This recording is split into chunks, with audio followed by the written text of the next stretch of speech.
Hey guys, өнөөдөр би бууж хэрэгслүүдээ танилцуулах гэж байна. Хамгийн ихэнд будгийн хэрэгслүүд дундаа биер бол миний хувьд хамгийн чухал зүйлс. Үүний дараагаар мэдээж биерээр сурахын тулд маш өнгийн будууд хэрэгтэй. Энэ бол хамгийн их хэрэглэгддэг цагаан хар зэрэг өнгүүдийг ихээр агуулсан зүүнөөр ингээд багцалчихсан гуаш байна. Ийм гуашууд болохоор үндсэнд гол өнгүүдийг ашиглаад их хэрэгцээтэй байдаг.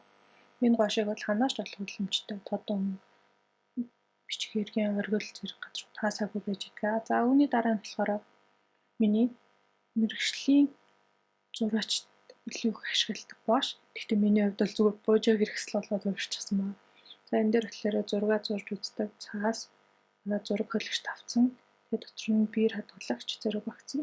Энэ гуашийн илүү давуу талтай ч юм уу арай онцлогтой зүйл нь гэвэл байгалийн өнгүүдийг гаргахад илүү тохиромжтой. Хөнгөн биш үндсэн хүнд байгалийн өнгүүд илүү их агуулдаг. За энэ болохоор Санкт Петербургийн будгийн хэрэгслүүд зарагддаг юм шиг байна. Тэгэд яг хүнээс бэлгэн авсан болохоор би яг хаанаас авч болохыг мэдэхгүй. Урьдчилан гуаш байгаа. За энэ гуашны дараагаар бирэн маркер. Бирэн маркер бол мэдээж бууж хэрэглэгчдийн зайлшгүй зүйлийнх нь ойлгомжтой. Гэхдээ миний бирэн маркер нь болохоор арай онцлогтой нь гэх юм бол өслөг үзүүртэй буюу зураг зурхад илүү тохиромжтой. Уран бичлэгээс илүү зурган тохиромжтой юм маркер байгаа. За энэ маркераа бол би Бээжингээс авч ирсэн. Монголд зарагддаг гэсэн басаа мэдгүй. За хоёр өнгөнд дууссан учраас оронд нь металлик тодруулагч, металлик маркер болон өнгийн нэг өнгийн тодруулагчаар хийсэн байгаа. Металлик маркер болохоор хар цаас буюу бараан өнгийн материал дээр гарахад тохиромжтой арилдаггүй давуу талтай. Харин энэ болохоор миний Монамигийн тодруулагч. Монамигийн тодруулагчт нь энгийн тодруулагчдаас илүү удаан ашиглагддаг давуу талтай гэж харагдсан. Солонгосоос авч ирсэн. Ашиглаад 2 жил болсон болохоор ингээд гадарчл нь хүртэл муудсан байгаа нь харагдаж байгаа. Энгийн тодруулагчдаас ялгаатай нь үдэнд тэртэй биш их зөөлөн өнгөтэй гэдэг давуу талтай байсан.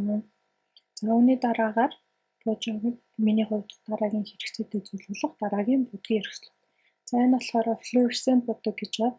UV гэрэл буюу одоо хэдийн хөгт уянд гэрэлтж харагддаг будгийн хэрэгсэл. Энийг болохоор энэ газраас л авч ирсэн санагдаж байна. За энэ нь болохоор үндсэн суур нь өөрөө жоохон гелийн ч юм уу бүтцтэй учраас усаар хийж шингэлээд авах шаардлагагүй юм будаг байдаг. За дараачих нь болохоор глиттер буюу сата гуаш байгаа. Ийм сата гуаш болохоор бас зурхад энгийн гуашнуудаас бас давуу талтай байдаг үнэлэхтэй. Одоо яг энэ боронз нь гэхэд амар гоё хаана гэдэлцэж гарч ирээд харагддаг. За үүний дараа нь болохоор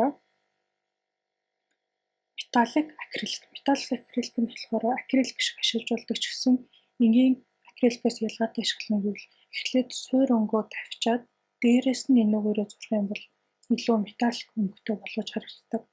Тэгээд даавн дээр ч юм ашиглах бол заавал эхлээд акриликаар сурдаг хэрэгтэй.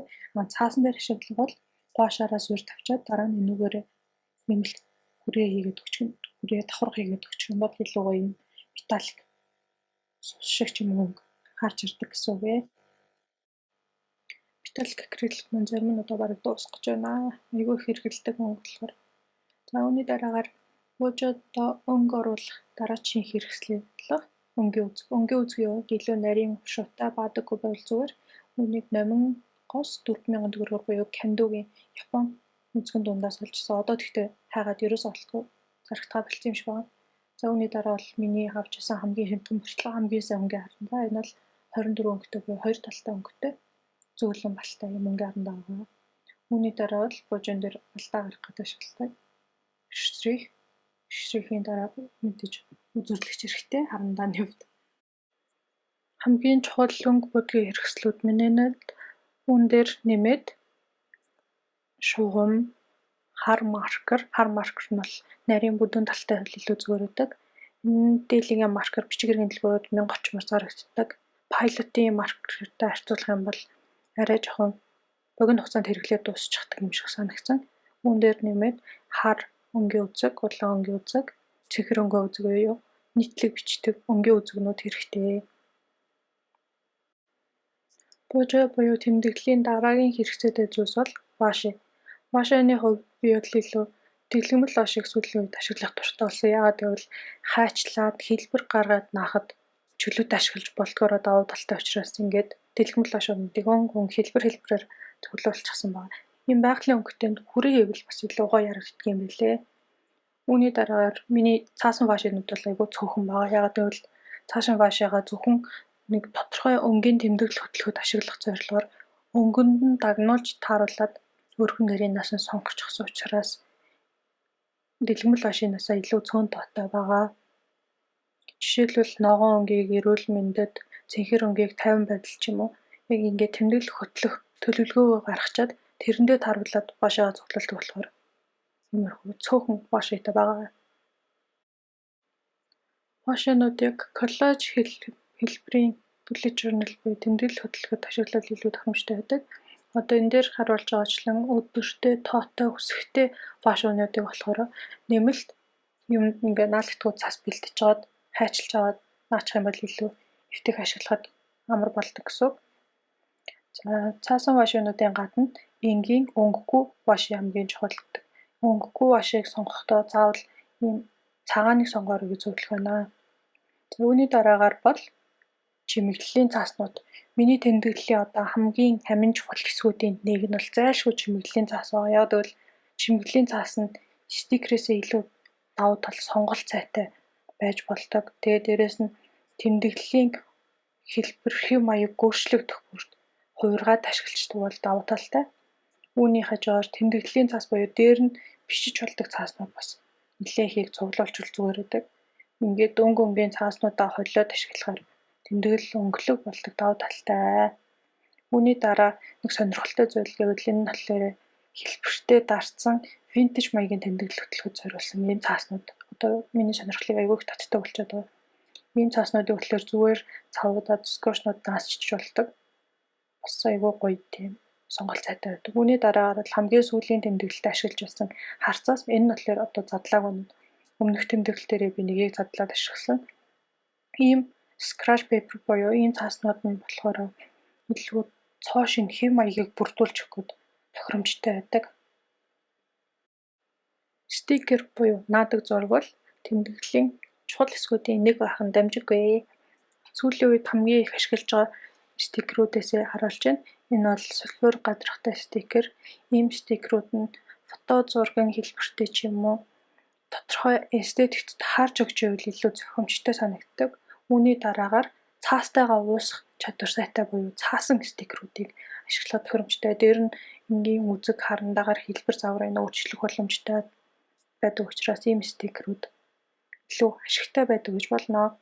Үүний дараагаар л гялгаар гэрэлтдэг стикер. Ийм гэрэлтдэг тэгээд дээрэс нь бичих боломжтой стикерүүд бол бас буужаан дээр өнгө нэмж өгдөг. Дээрэс нь маркераар ингээд бичиж хийчих юм бол яг ингээд тодорхой тэмдэглэлийг тодтогч өгч болдог ороо давуу талтай. Үүний дараа бол цэцгэн хатаамар шиг харагдах тэмдэглэлийг илүү амьд болгож өгч илүү юм амьтаа болгоход тусалдаг цэцгийн стикерүүд байна. Ийм цэцгийн стикерүүд болохоор жоохон хуучлахад хэцүү гадар хүрээ байдаг учраас тэгтээ тэмдэглэлийг илүү амьд болгож өгдөгөөр үзлэгтэй. Үүний дараа миний хамгийн их ашигладаг стикер бол фото стикер.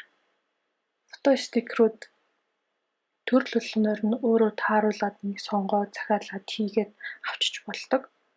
Тэгээд ийм стикерүүд болохоор гадаргагүй фото стикерийг бол зөвхөн дэвтрийн дотор талд ашиглаж болдог. Харин гадаргатай тохиолдолд гадар материалууд дээр ашиглаж болдог. Миний болохоор ихэнх нь болохоор зөвхөн bullet journal дотор ашиглах зорилготой учраас гадаргагүй фото стикерүүд байгаа. Фото стикерүүдээ өөрт байдаг жижиг zip бутнуудад хийгээд хадгалчих юм бол илүү зэгцтэй байдаг. Энэ zip бутан дотроо бас нэмэлтээр өмнө нь хайчлаад ашиглацсан дэлгэмэл, ваши, тэгээд дээрэс нь ямар нэг хамтлагуудын стикер зэрэг ингээд нэмэлт бас сонирхолтой стикер буужаа нэмэлт чимэглэлүүдээ хийчих юм бол зэгцтэй болдог байгаа шүү. Одоо л бэлгэн дээрсэн хамгийн random стикерүүд харуулах гэж байна. Энэ болохоор хятадх бичгтэй. Би өөрөө хятад хэл мэдгүй учраас ямар нэгэн байдлаар мем болгон ашиглах боломжгүй учраас бичгүүдийн салгаад бэлдсэн байгаа. Үүний дараа бол өнгө хэлбэр дүрсгүй зүгээр юм дуу стикерүүд. Ийм стикерүүд болохоор чимэглэлийн цаас чимэглэлийн зургуудыг нааш тогтооход тохиромжтой барлаг биш харагдуулдаг давуу талтай байдаг юм билээ. Үүнтэй адилхан бас мөн зүрхэн хэлбэртэй хөнгө өнгийн стикерүүд байгаа. Эднээс бол ерөнхийдөө юм тогтоох зорилгоор ашиглуулах тохиромжтой байдаг юм билээ. Үүний дараагийн хэрэгслүүд бол зайлшгүй биш ч гэсэн тэмдэглэлт дотроо байдлаар надад хэрэглэгдэж явагддаг хэрэгслүүд хайж, цавуу, цаасны утга.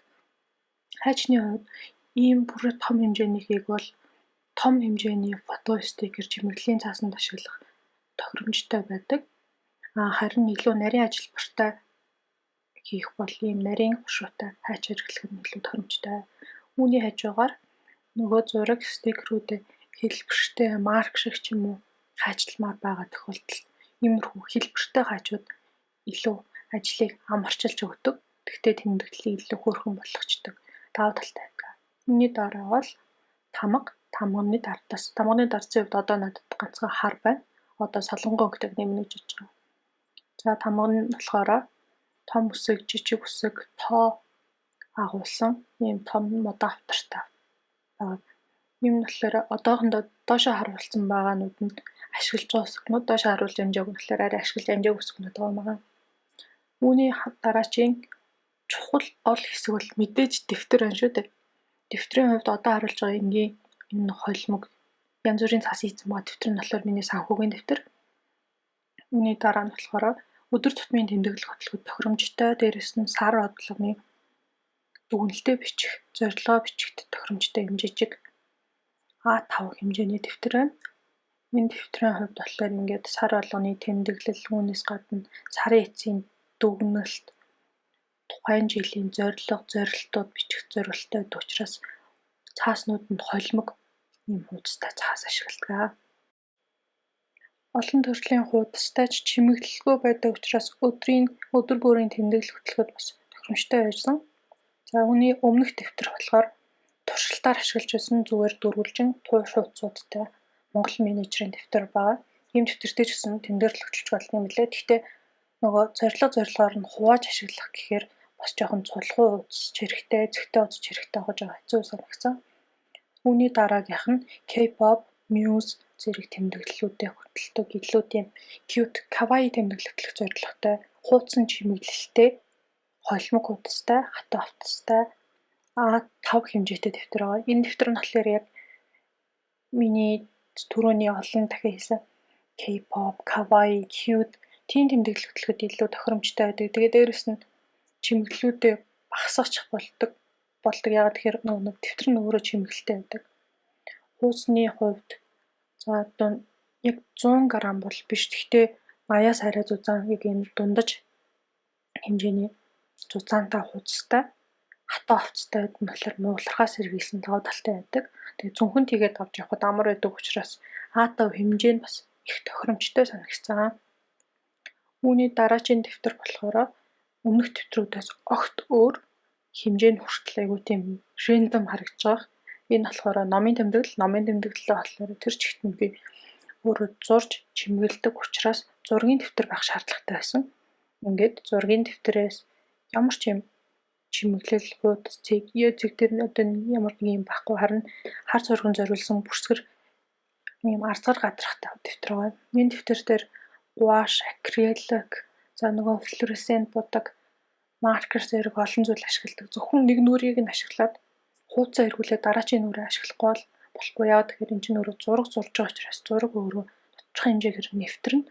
Тийм учраас зөвхөн нэг нүрээ ашиглаад арын нүрийг ашиглахгүйгээр дараагийн хуудас руу шилждэг. Энэ болохоор номын тэмдэглэл тохиромжтой бичих зүйлсээ хэмжээг нь тааруулаад бичиж болно. Тэгээд дээрээс нь зураг зурчаар илүү бодит ой санамжид илүү санагдах боломжийг нэмэгдүүлж өгдөгөөрөө давуу талтай байсан.